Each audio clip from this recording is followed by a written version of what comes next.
हमें अक्सर लगता है ना कि हम जो भी खरीदते हैं वो हमारा अपना बिल्कुल पर्सनल फैसला होता है। पर क्या ये सच है? असल में हमारे खरीदने के फैसलों पर अक्सर कुछ ऐसी सामाजिक ताकतों का असर होता है जो दिखाई नहीं देती। चलिए, आज इन्हीं छिपी हुई ताकतों को थोड़ा और समझते हैं। जरा एक मिनट के लिए सोचिए इस सवाल के बारे में। वो महंगा वाला फोन या वो ब्रांडेड जैकेट, क्या वो सिर्फ एक जरूरत थी, या फिर कहीं ना कहीं दिमाग में कोई और था जिसके लिए वो चीज खरीदी जा रही थी? ये सवाल ही आज की हमारी पूरी बातचीत की नींव है। चलिए, अब थोड़ा और गहराई में चलते हैं। पिछले सवाल का जवाब पता है कहाँ छिपा है? वो एक कॉन्सेप्ट में है जिसे कहते हैं रेफरेंस ग्रुप्स या संदर्भ समूह। ये वही लोग हैं जो जाने अनजाने में हमारे खरीदने के तरीकों पर असर डालते हैं। तो अगर आसान भाषा में कहें तो एक रेफरेंस ग्रुप कोई भी हो सकता है, जैसे कि हमारा परिवार, दोस्त, ऑफिस के लोग, या फिर कोई सेलिब्रिटी, मतलब कोई भी जिसे हम एक पैमाने की तरह इस्तेमाल करते हैं ये तय करने के लिए कि क्या पहनना है, क्या खाना है और हाँ, क्या खरीदना है। और देखिए, ये असर ना कई लेवल पर काम करता है।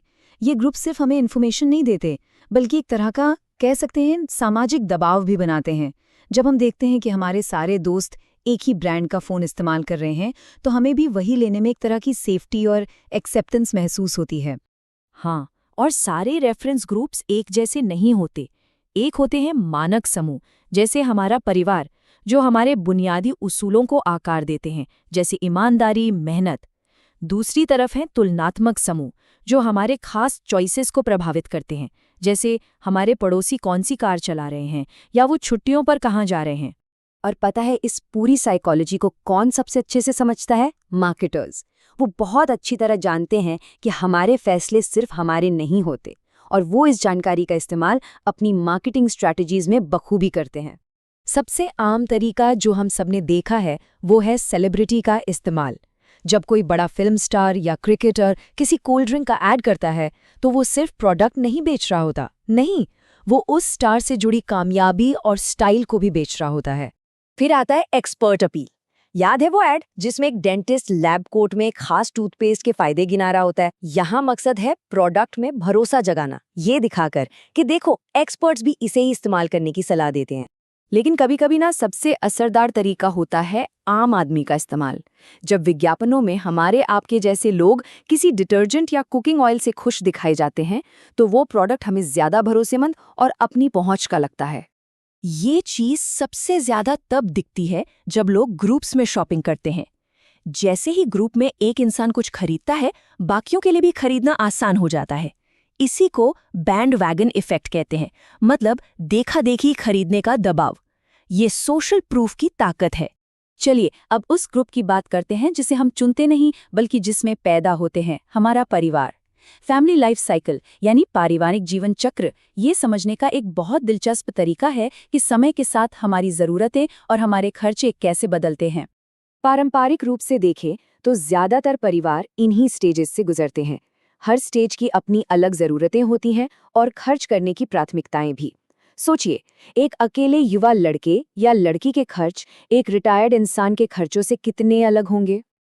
अरे, बैचलरहुड और पेरेंटहुड के खर्चों में तो जमीन आसमान का फर्क आ जाता है।